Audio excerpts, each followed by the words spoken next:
I'm Dennis Taylor with Keystone Learning Systems. Welcome to Microsoft Excel 2000 Beginning Level.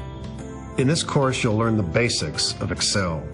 We're going to be creating a worksheet, and in the process, we'll be talking about Excel toolbars, the menu system and how you use it, how to perform data entry techniques and shortcuts. We'll be using formulas, some functions.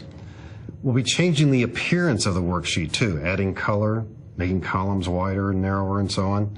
We'll also be showing you how to save your work and creating new workbooks. All the basics that any beginning user of Excel would like to know.